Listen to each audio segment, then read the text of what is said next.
Hi guys, hi guys, जय माता दी। आज हम कैपेसिटर यानी कि संधारित्र, जिसे धारित्र भी कहा जाता है, और इसकी जो है कार्य सिद्धांत और इसकी प्रणाली देखेंगे। तो सबसे पहले बात कर रहे हैं हम संधारित्र के कार्य क्या है। संधारित्र के कार्य,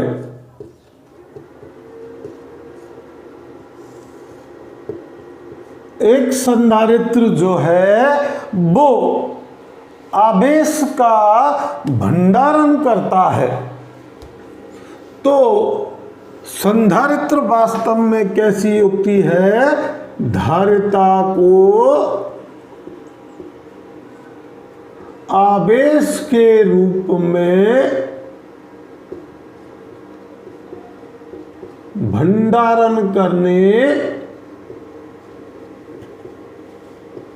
वाली युक्ति। ये स्टोर करती है चार्ज को और उस डिवाइस को हम कैपेसिटर कहते हैं। तो कैपेसिटर के एसी और डीसी दोनों में अलग अलग कार्य हैं। तो कैपेसिटर के प्रकार कैसे हुए कि एसी में प्रयुक्त किए जाने वाले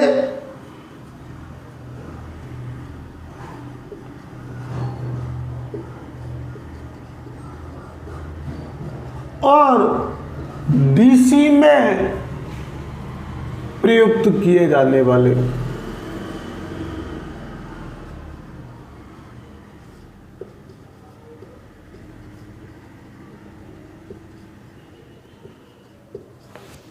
अब देखिए, एसी में एक संधारित्र कार्य क्या क्या करता है। एसी परपथों में संधारित्र द्वारा कला का विभाजन कराया जाता है। कला विभाजन, स्लिप्ट फेज,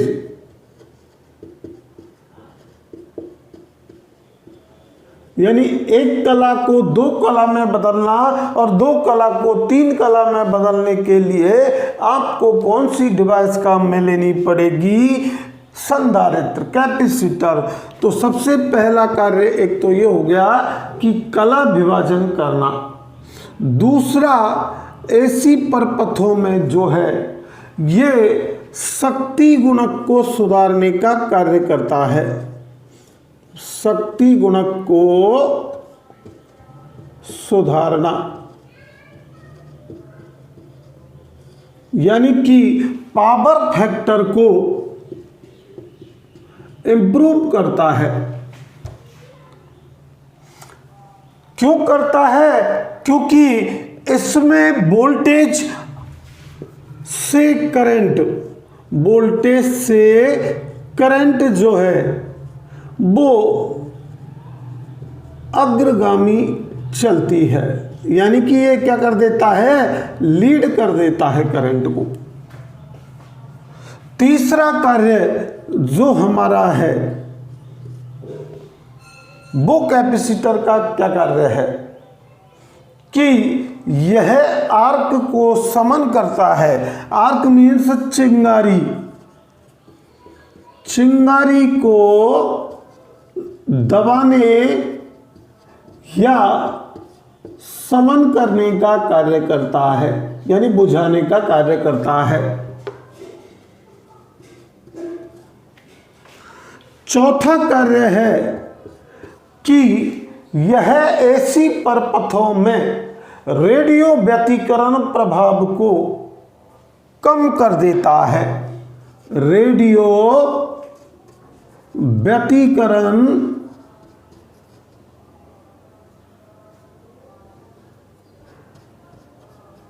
प्रभाव को कम कर देता है।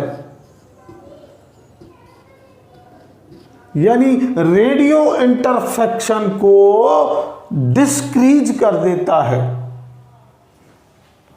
अगला देखिए कि कैपेसिटर का एसी में और कार्य क्या है। तो कैपेसिटर जो है एसी में हमारे रेडियो व्यतिकरण प्रभाव को तो कम करता ही है, इसके अलावा ये स्टेरोस्कोपिक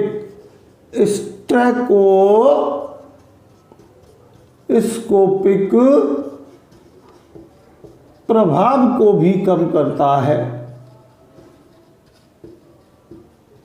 जिसे क्षणिक दीप्ति प्रभाव कहते हैं। बट डीसी में जो कैपेसिटर प्रयुक्त किए जाते हैं वो रेक्टिफायरों में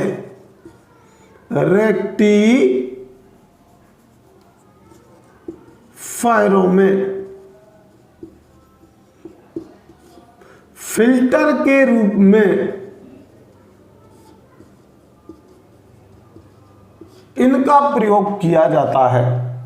तो डीसी में इसका कार्य है कि एसी को पथ प्रदान करता है, रास्ता प्रदान करता है और डीसी को अवरुद्ध कर देता है।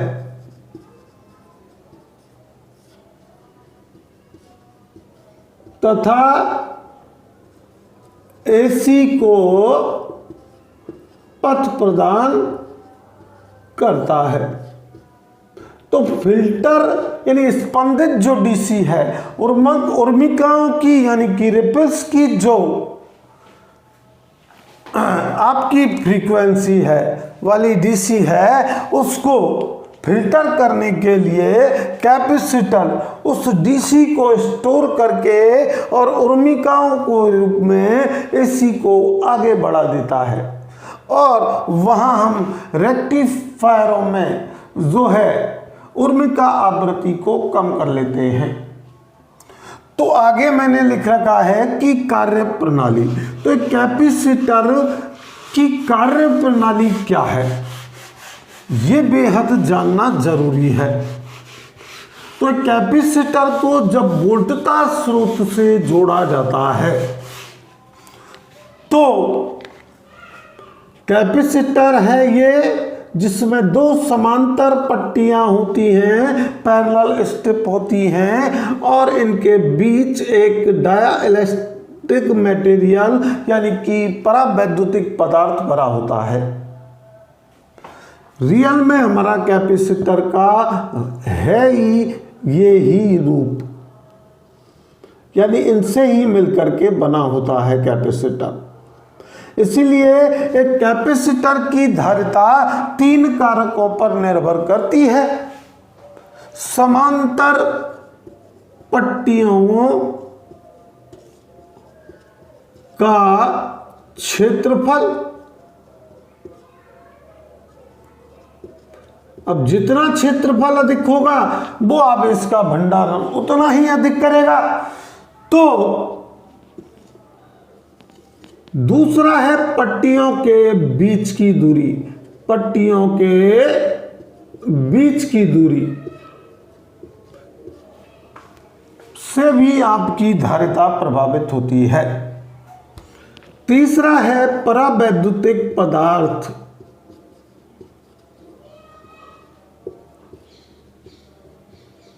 की सामर्थ्य, डाइलेक्ट्रिक स्ट्रेंथ। तो देखिए अब वर्किंग प्रणाली में देख रहे हैं, कार्य प्रणाली में, कि जैसे ही आपने कैपेसिटर को एक वोल्टेज सोर्स से जोड़ा यानी वोल्टता स्रोत से जोड़ा तो निरावेशन स्थिति में दोनों पट्टियों पर समान आवेश होता है, समान इलेक्ट्रॉन होते हैं। इलेक्ट्रॉन की संख्या कैसी पाई जाती है? समान। बट जैसे ही आप उसे बैटरी से जोड़ेंगे, यानी कि धन टर्मिनल से जोड़ेंगे, तो एक पट्टी पर पॉजिटिव और एक पट्टी पर नेगेटिव आवेश आएगा। एक पट्टी पर क्या हो जाएगा, धनात्मक आवेश आएगा और दूसरी पट्टी पर ऋणात्मक आवेश आएगा, जिसके कारण एक वोल्टेज उत्पन्न होगी। कैपेसिटर की पट्टियों पर एक वोल्टेज उत्पन्न होगी। उस वोल्टेज की प्रकृति स्रोत वोल्टता से, यानी अप्लाइड वोल्टेज से विपरीत होती है। अगर इसकी ध्रुवता पॉजिटिव से नेगेटिव है तो यहां जो इस पर कैपेसिटर पर वोल्टेज उत्पन्न होगी उसकी पोलैरिटी या ध्रुवता नेगेटिव से पॉजिटिव होगी। अब इन भिन्न वोल्टताओं के अंतर के कारण, वोल्टताओं के अंतर के कारण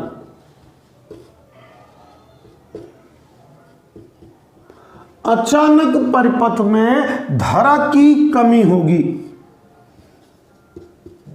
धारा की क्या होगी, कमी। और जब धारा की कमी होगी तो उस अवस्था में परिपथ वोल्टता का मान और स्रोत वोल्टता का मान, कहने का मतलब है संधारित्र की वोल्टता और स्रोत वोल्टता का मान बराबर हो जाता है, यानी कि आपकी परिपथ की वोल्टता शून्य हो जाती है। इस स्थिति में कैपेसिटर अपने आप में संपूर्ण चार्ज होता है, संपूर्ण आवेशित होता है। वो अपने में धारा का, यानी कि आवेश के रूप में भंडारण कर लेता है। तो इस प्रकार एक कैपेसिटर कार्य करता है और फिर परिपथ में धारा को के मान को बढ़ा देता है, जिससे हमारा पावर फैक्टर इंप्रूव हो जाता है। तो आज की ये वीडियो कैसी लगी है, ज़्यादा से ज़्यादा लाइक करके, शेयर करके, और जो हमारे चैनल पर नए हैं वो चैनल को सब्सक्राइब करके बताएं। Thanks for watching this video.